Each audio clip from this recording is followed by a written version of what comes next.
Right, the Eid break is just around the corner. In fact, over the course of the weekend, Saudi Arabia Supreme Court announcing that today will mark the first day of Dhu al-Hijjah after sighting the new crescent moon in the kingdom last night, Sunday, June the 18th. The annual Hajj pilgrimage will begin on June the 26th, Eid al-Adha falling 2 days later. Again confirmed by Saudi Arabia yesterday. Arafat Day will fall on Tuesday, June the 27th. So dates have been confirmed, but what about your travel plans? Well, where are people heading to for the break, and where are you heading to? Well, let's get some more insight on that one with the team from Ouigo, who've been helping millions of travellers across the region and further afield for many a year. Their Chief Commercial Officer and Managing Director for the Middle East, North Africa and India regions is Mamoun Khmeidan, who joined us now live in studio. Mamoun, thanks so much indeed for your time. Thank you very much for having me. Morning. How are the numbers looking from Ouigo when it comes to the Eid getaways? So if we look at June 1st until mid of the month, we recorded around 2.3 million searches so far for flights only. That's almost a 50% increase of what we see the same period last month. So it's an increase. The season has been started. We know it's a last-minute market as usual. People get to plan and book literally in 2 weeks window. But despite the massive increase in the airfare tickets, still, the demand is very, very high and subject to increase. I think it's going to be doubled by the end of this month. Interesting mention there about sort of the last minute market as well.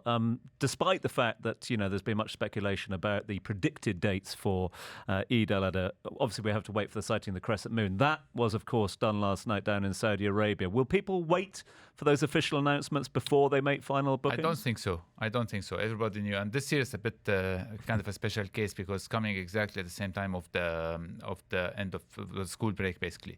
So it's expected to be a big season, but for some reason, this is how the trend is.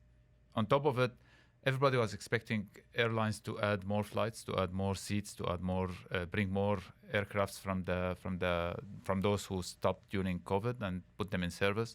So everybody was expecting a bit of a drop, increase of offer, a bit of drop on the airfare, which wasn't the case, unfortunately. So I think it's just the trend in this part of the world, and it's going to continue to be. Where are people heading to there? What's your data telling you at Ouigo? So lots of, as we call it, VFRs, so visiting families and friends. So lots of Egypt, lots of Jordan, lots of Lebanon, lots of India, Pakistan, and Philippines. But on top of that, there are some destinations that started to trend around COVID and post-COVID, and we're seeing that continue to be. So Azerbaijan, Armenia, Georgia, Seychelles, Maldives, those are kind of the destinations topping the list.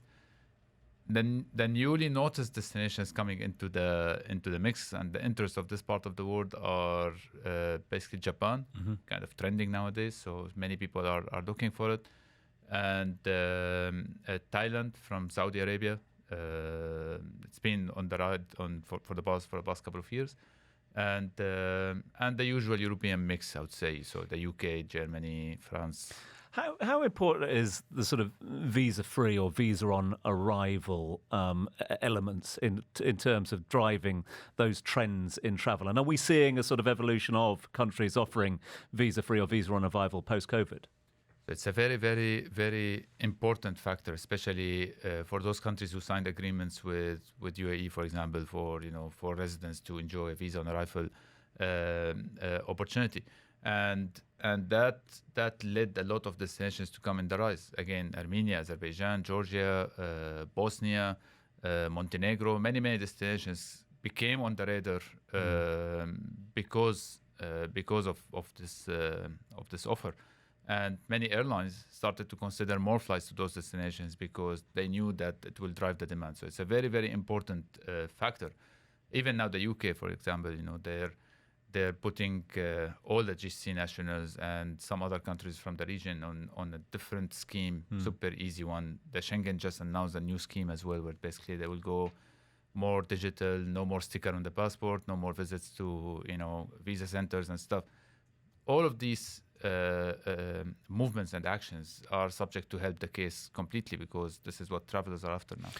Costs. Let's talk money if we can. Is e-travel going to be more expensive this year than previous years? Well, travel generally this year is more expensive than previous years, and it is going to be definitely the peak, I would say, in terms of cost. The airfares are around 35% more than same time last year. Even though we all expected it to drop a little bit because we had less airlines, less aircrafts last year in the air, but the demand is super high as well. So I think it's going to be the most expensive, but we predict that post-summer it's going to start correcting itself. I think it's going to go back to normalize, I would say, from the end of the year, and next year we're going to see a normal trend from what we used to see around COVID and pre-COVID, around 2019.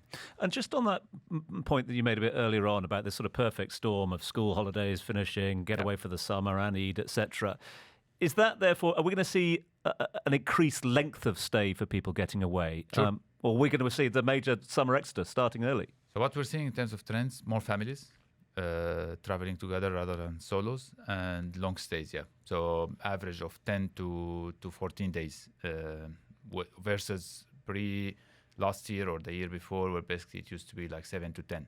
So it is on the increase. We're going to have, in most of the countries in the region, we're going to have a very, very long summer holiday. Well, I hope you get to take advantage a little bit of that. I know it's a busy time for Uyghur, but Moomin, thank you so much indeed for your time. All the best for your Eid break, and of course to all those that are travelling as well. Moomin Hamadan is the Chief Commercial Officer for Uyghur here in the region. Thanks so much indeed for being with us. Dubai Eye 103.8. Join the conversation.